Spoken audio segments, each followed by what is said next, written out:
Então, eu me chamo Silvia Cervellini. Eu, como vocês podem ver, eu sou de uma geração um pouco mais, vamos dizer assim, senioridade. Eu tenho 2 filhas gêmeas que estão fazendo vestibular agora. Sou casada, fiz ciências sociais e depois fiz uma especialização em opinião pública. Trabalhei durante muitos anos com pesquisa de opinião pública e depois com pesquisa de mercado no Ibope, que acho que todos vocês conhecem. Infelizmente, o Ibope acabou. Eu trabalhei tanto tempo, às vezes isso ainda... Bom, não acabou, está no legado aí, na memória brasileira. E aí, em 2017, pensando em como voltar um pouco às minhas origens de ciências sociais e opinião pública, comecei com esse empreendimento democrático aí, esse coletivo Delibera Brasil, é uma entidade não governamental, sem fins lucrativos, suprapartidária, que busca promover essa forma de participação cidadã, que são os mini públicos, né? A deliberação cidadã, que eu vou contar um pouco mais para você aqui, que a gente busca promover isso no Brasil. Então, vou compartilhar aqui a tela. A tela inteira, não uma janela. Eu, quando estou compartilhando, eu acho que eu não enxergo bem, eu não enxergo vocês. Então, se puder, por favor, me avisar, se tiver alguma dúvida, alguém com a mão levantada, vocês me avisam, tá bom? Silvia, eu ia até te perguntar, você prefere então que os agentes façam a pergunta no decorrer ou só no final? Acho que eu prefiro... deixa eu pensar. Não, acho melhor no final, né? Para eu seguir aqui e aí a gente faz uma rodada de conversa no final. Pode ser? A não ser que tenha alguma dúvida que está impedindo o entendimento para prosseguir, aí me interrompa. Pode ser? Pode ser? Tá bom, aí você tem até as 15h40, tá? Tá bom, vamos nessa. Então, a gente está falando, eu dei um foco aqui pensando em governo aberto e subnacional, né? Como é o nosso caso de São Paulo, pensando em cidades, né? A utilização dessa metodologia participativa, mas tudo que eu vou falar aqui tem aplicação para outras escalas também, escala regional, estadual, nacional. A primeira ideia que eu queria compartilhar com vocês é essa ideia do sorteio cívico, né? Que é um dos pilares da metodologia de mini público, né? O que é o sorteio cívico? É uma forma de seleção aleatória de cidadãos para participação em decisões políticas. E isso remete à Grécia Antiga, né, quando esse era um processo usado para o governo de Atenas, né. Os benefícios do sorteio são que ele não tem nenhum direcionamento na seleção de quem vai participar, de que tipo de cidadão ou cidadã vai participar das decisões políticas. Então, tem essa questão de transparência, né, de representatividade, e um benefício também importante é que o sorteio cívico, ele traz para quem é selecionado, para quem é sorteado, uma responsabilidade sobre aqueles que não foram sorteados, aqueles que não estão dentro da sala. E que a gente observa que isso é um fator bem importante para o sucesso dos processos de deliberação, né? Se vocês quiserem, depois eu vou mandar a apresentação, vocês têm algumas leituras aí sugeridas, né? Então tem artigos, a exclusão do sorteio na democracia, tem um TED Talk do Brett Hennig, que é o fundador da Sortition Foundation, que é uma super especialista, uma fundação que só trabalha com algoritmos e métodos de seleção para processos de deliberação cidadã. E aí a gente tem o mini público, né?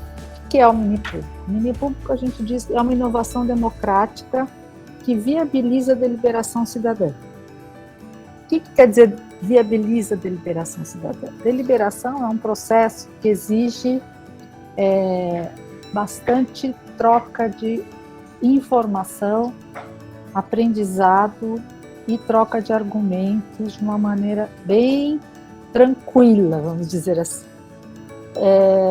Isso, se você pensar nisso, em centenas de milhares de pessoas, cidadãos, todos os cidadãos de São Paulo, vamos pensar assim, se torna inviável, né? Porque como é que você vai colocar centenas de milhares de pessoas trocando argumentos de uma maneira organizada, que vá convergindo, que vá levando a consensos?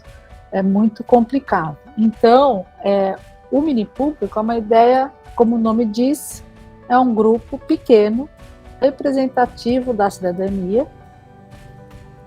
que é recrutado, sorteado e que vai passar por um processo de deliberação baseado em informações, baseado em antecedido por uma imersão no tema, um aprofundamento no tema, um entendimento do que está em jogo, das consequências daquela decisão, de quais são as implicações de uma decisão política, de uma alternativa ou outra, de um caminho, de uma política pública ou outro. Então, o mini público ele é esse grupo de pessoas comuns que são chamadas a deliberar sobre um tema de interesse público, um problema público, né? E ao final desse processo, o grupo cria um documento e entrega esse documento para quem vai dar encaminhamento a isso e vai colocar em prática as recomendações cidadãs, né? Essa metodologia foi criada na década de 70, no âmbito do que foi chamado de virada deliberativa, da questão participacionista, né? Então, é uma forma de participação e que também é conhecido como Assembleias Cidadãs, Painéis Cidadãos, Conselhos Cidadãos, Fóruns Cidadãos, tem vários nomes, né? Vários formatos, mas todos eles têm esses pilares em comum, né? Um recrutamento ativo, o sorteio cívico, a base informativa, um processo deliberativo que resulta numa recomendação coletiva sobre o problema. Também tem bastante coisa no nosso site, do Delibera Brasil, se vocês quiserem ler mais a respeito. Então, como funciona, né? Eu acho que primeiro que a gente tem é um ator, digamos que a gente chama de proponente.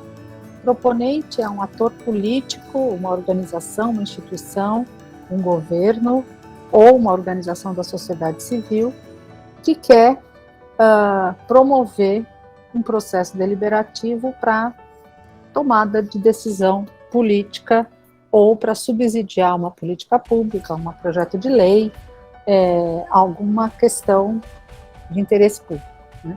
Então, esse proponente, a primeira coisa que ele faz tem lá um problema, que a gente chama um pepino, né, para resolver. O que ele faz é pensar, quem é que pode me ajudar a criar uma base informativa que seja plural, que traga posições, inclusive divergentes, que traga visões alternativas sobre o assunto, que traga especialistas de diferentes focos, né, sobre o tema. Então, cria-se esse grupo de conteúdo, um pouco com a lógica de advogado do diabo. Então, se tem um que defende uma posição X, busca-se também um outro, as partes interessadas e envolvidas diretamente naquele assunto, né? Aí esse grupo de conteúdo, ele funciona não só como o nome diz, criar um material informativo, colaborativo, balanceado, como também como um validador, um observador de todo o processo para dar essa transparência, para dar essa validade externa ao processo do mini público. Aí, esse grupo de conteúdo valida, né, discute e valida. Quem vai deliberar? Quem vai deliberar?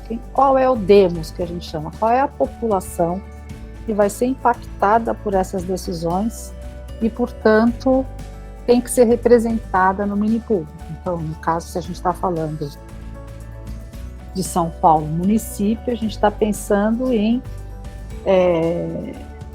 os munícipes, né?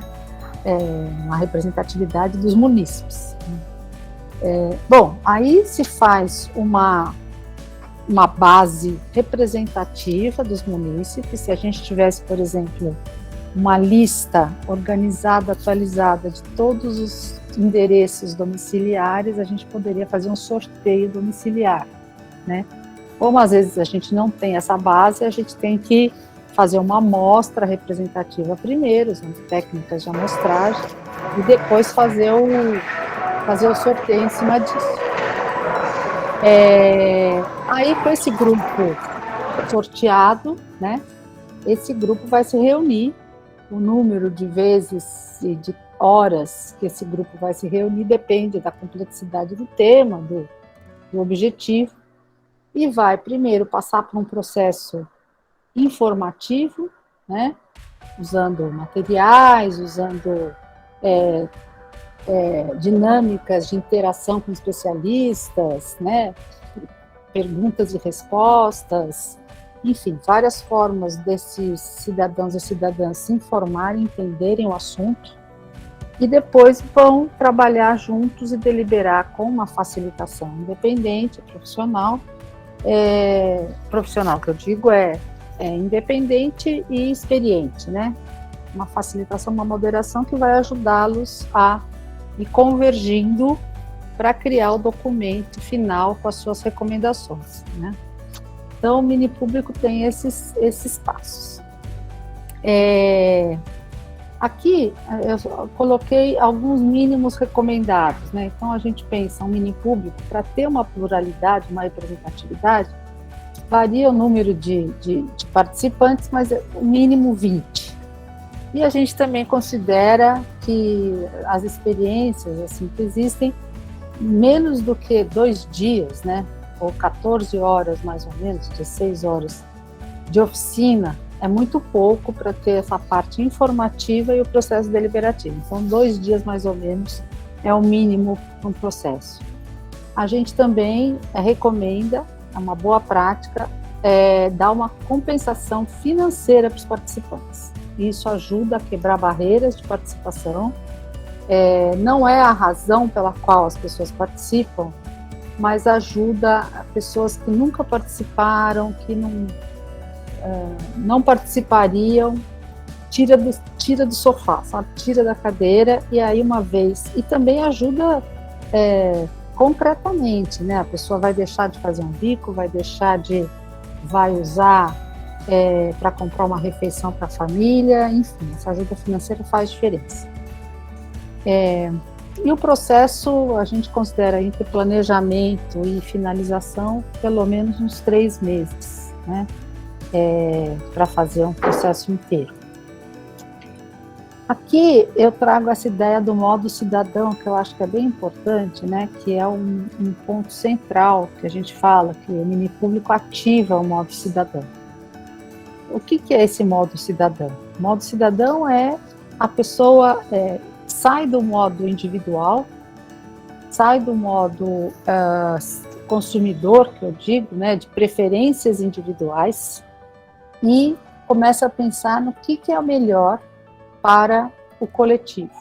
Então, quando as pessoas são convidadas para o mini público, estão no mini público, elas começam a defender as suas preferências, mas a pensar e argumentar e a ouvir o outro com a perspectiva do que é melhor para todo mundo, ou menos pior às vezes, porque às vezes tem pepinos tão difíceis que às vezes tem que pensar o que é menos pior para todo mundo, né? Alguns exemplos que eu acho que é bem interessante de vocês olharem, que eu acho que são bem mais tem muito exemplo. No mundo está acontecendo uma virada, uma onda deliberativa, tem mini públicos acontecendo, normalmente chamam-se de assembleias cidadãs, acontecendo a cada dia tem uma, sobretudo na questão de mudanças climáticas hoje, né? Na Europa principalmente. A OCDE acabou de sair um relatório atualizado, só em um ano eles acrescentaram mais 100 processos, né? Que são assembleias cidadãs que estão acontecendo no mundo. Mas esse caso em Bogotá, eu acho bem interessante, porque os nossos colegas do IDEMOS desenharam um processo que eles chamam de Assembleia Cidadã Itinerante. Então, eles fizeram todo esse processo de sorteio e em várias regiões da cidade, né, de Bogotá, e aí acontece uma Assembleia Cidadã numa região, os aprendizados e conclusões dessa Assembleia aqui são levados para a próxima, que trabalha, então é uma construção, uma deliberação cumulativa, vamos dizer assim, que acaba levando em conta as visões de todas as regiões da cidade. Então é um processo bem interessante, um desenho bem inovador, mesmo dentro da inovação dentro da inovação. Mas também tem processos como esse aqui, mais focados, né, e bem pragmáticos, que o Conselho de Saúde de um município do Reino Unido precisava escolher onde fazer o novo hospital. E não tinha resposta certa ou errada. Cada localidade que poderia ser tinha seus prós e seus contras, não tinha quem pudesse decidir. Então eles chamaram, lá eles chamam de júri cidadão, também é outra forma de chamar.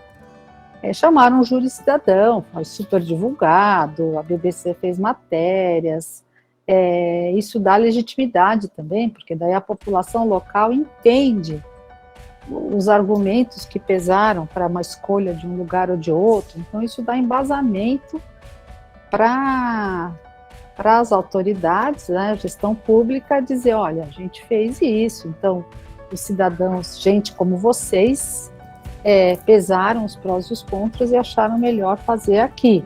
Então isso dá bastante subsídio para a gestão pública poder embasar decisões. E aqui a gente tem no Brasil as experiências, né? O Delibera Brasil começou em 2017, com o nosso primeiro piloto foi em Ilhéus, em parceria com o Instituto Nosso Ilhéus, e a gente fez um mini público para deliberar sobre o projeto de lei para regulamentação de mototáxi, né? Que não sei se você sabe, mas existe a lei federal. Enquanto o município não regulamenta, a atividade é ilegal no município. Então, as propostas a gente fez em 2017, em julho a prefeitura apresentou o projeto para a Câmara e foi discutido, em 2019 foi aprovado, incorporando várias das sugestões dos cidadãos do Minipúblico. Outra segunda experiência foi aqui em São Paulo, em São Miguel Paulista, no Jardim La Pena, junto com a Fundação Tite Setúbal, um mini público com moradores do Jardim La Pena para pensar como ia ser a reforma da principal rua do bairro, a Rafael Zimbardi, que era a primeira ação do plano de bairro, que foi um processo construído com a comunidade, um processo participativo, né, levado pelo colegiado, pela Tite Setúbal lá. E aí a primeira ação eles queriam fazer alguma coisa que fosse deliberada, né, por um grupo representativo de moradores, porque tinha questões assim, vai ser mão dupla, vai ser mão única, vai ter calçada dos dois lados de um lado só, vai ter calçadão, não vai ter calçadão. Tinha várias decisões que nenhuma solução técnica era por si só a melhor, né? Quem saberia decidir mesmo seriam os próprios moradores. Então foi bem interessante, inclusive porque os participantes não eram moradores da rua, a gente fez um filtro que não podia ser morador da rua, porque seria a parte interessada, mas eles pensaram, inclusive, nos interesses dos moradores da rua, né? Então, é isso que é o mini público, eles pensam nos argumentos de quem não está dentro da sala. Essa experiência também foi muito legal, foi com apoio da UNDEF, que é o Programa das Nações Unidas para a Democracia, e a gente fez junto com a Prefeitura de Fortaleza o Conselho Cidadão sobre Gestão de Resíduos Sólidos, ou o Desafio do Lixo. Então, aqui são os deliberantes, o mini público, teve um sorteio, uma cerimônia de sorteio cívico na Câmara Municipal. Se vocês depois quiserem ver a transmissão, tem aí, ao vivo. Os sorteios cívicos sempre são eventos públicos para dar transparência, né? Todo mundo, a gente convida os que se inscreveram, os que foram recrutados para assistir o sorteio, para não ter dúvidas de como que as pessoas foram selecionadas. E aí eles deliberaram e entregaram para a Prefeitura 19 recomendações sobre o que eles achavam que poderia alavancar a reciclagem e reduzir o lixo, os pontos irregulares de lixo da cidade.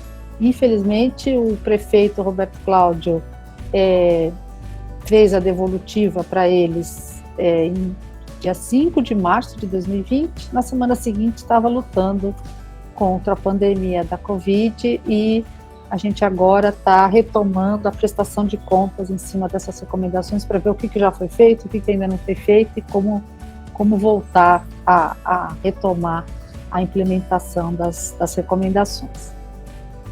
E aí a gente tem um outro projeto agora recente, que eu acho que é o mais interessante para nós aqui, porque é em São Paulo, e tem a ver com o governo de São Paulo, que são os mini públicos em São Miguel Paulista e Pirituba Jaraguá, nas duas subprefeituras, dentro da etapa participativa desse projeto da TIT Setúbal e da Rede Nossa São Paulo, que é o REAGE São Paulo. O Delibera Brasil foi o parceiro na implementação da decisão participativa no território, né, nessa terceira etapa do programa, que foi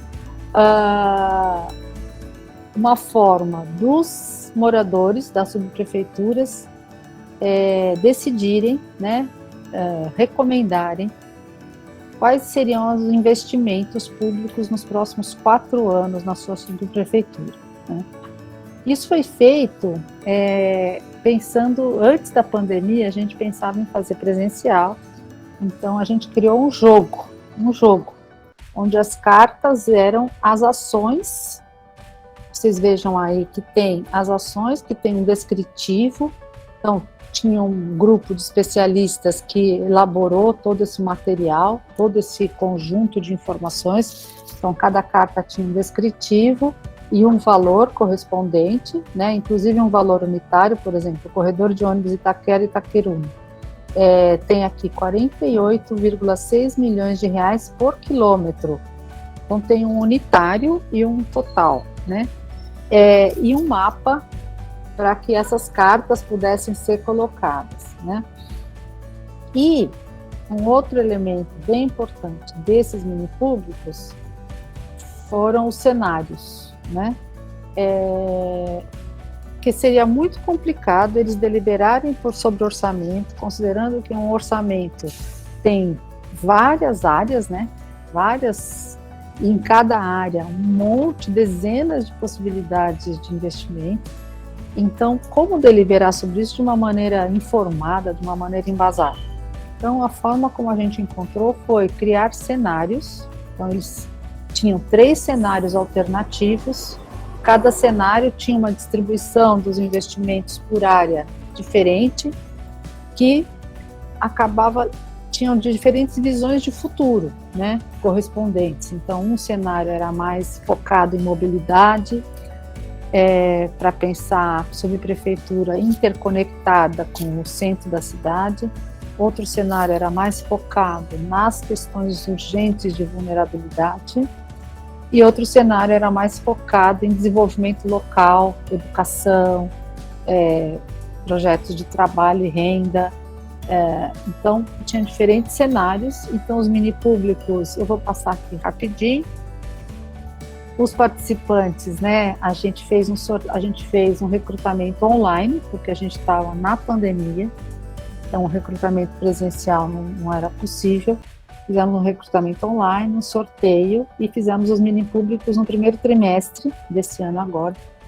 E eles recebiam um kit em casa, com mapa, com aquelas cartas, com todas as informações e papelaria para eles poderem fazer anotações, canetinha e tal.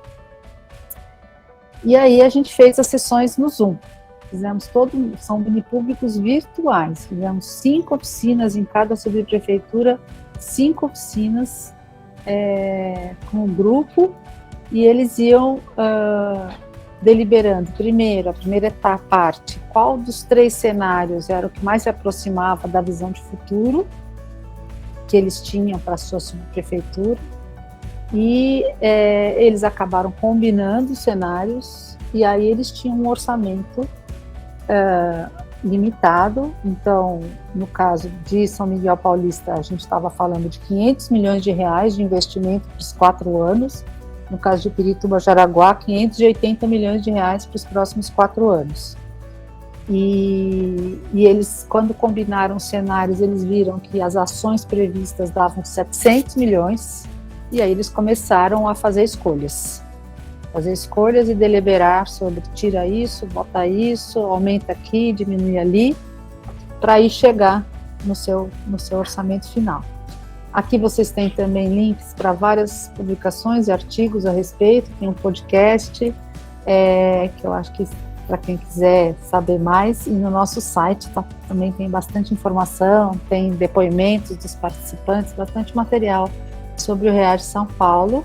Foi uma experiência muito bem sucedida. Os participantes apresentaram as suas recomendações nos conselhos participativos para os subprefeitos e incluíram as suas recomendações no Participe Mais, e no final também no Orçamento Cidadão, e 2 recomendações do mini público de Pirituba, Jaraguá foram consideradas viáveis no processo e foram então incluídas no Orçamento de 2022, né? Em todo esse processo de incidência sobre outras instâncias de participação no orçamento da cidade. Acho que para terminar eu queria só dar um recadinho que eu acho importante quando eu falo de participação e, portanto, quando a gente pensa nos nossos processos de mini público e em como eles podem estar a serviço das lideranças públicas desse país e da nossa cidade, eu acho que é importante a gente dizer que lideranças e gestores públicos, né, e agentes de governo aberto, vocês, né, estão trabalhando para que a cidadania retome seu papel central nas decisões, né, central, não periférico, né, um papel central nas decisões de interesse público das nossas cidades. A gente sabe que eu sei, né, como especialista em opinião pública e pesquisa de opinião pública, sei que pesquisas por amostragens sozinhas não vão dar conta de definir as direções que a sociedade precisa tomar, porque a complexidade, a dificuldade dessas decisões é muito grande. É preciso ter um processo com uma carga informativa e um tempo de deliberação maior para poder chegar nas decisões, né? Então, isso exige tempo, e a gente sabe que a participação cidadã é um recurso escasso. Acho que isso é bem importante. O custo de participação é bem alto para a grande maioria dos brasileiros. Então, se a gente abre só o espaço, a gente sabe que vão ser sempre os mesmos que vão ocupar. Não basta abrir espaços, a gente precisa chamar o público para participar, né? Preciso garantir a ocupação desse espaço com representatividade e pluralidade. Não basta escutar, é preciso informar e garantir influência e efetividade, né? Porque a escuta, às vezes muito aberta, parece mais democrática, mas no fundo pode não gerar nenhuma incidência, nenhuma poder de decisão mesmo dos moradores, da população dos munícipes. E não basta ter participação, mas é preciso que a sociedade reconheça o valor dessa participação, ou seja, essa participação ela precisa gerar resultados efetivos, mesmo para quem não participa, né? Quanto mais a sociedade valorizar a participação e saber que com participação a gente faz uma cidade melhor, mais gente vai participar e a gente vai gerando um círculo virtuoso, né? Clareza e transparência nos objetivos de participação, né? Quais são as nossas premissas? Quais são os nossos objetivos finais? Quais são as restrições para a incidência, para que aquilo se torne realidade? Quais são as barreiras? Tudo isso tem que estar bem claro para quem vai, para os cidadãos e cidadãs que vão participar de qualquer processo no governo aberto. E também não se furtar ao papel de liderança, como gestor, técnico, parlamentar ou ativista, mas honestamente se colocar lado a lado com a cidadania para enfrentamentos dos desafios de nossas cidades. É isso, gente. Eu acho que eu fiquei no meu tempo. Obrigada.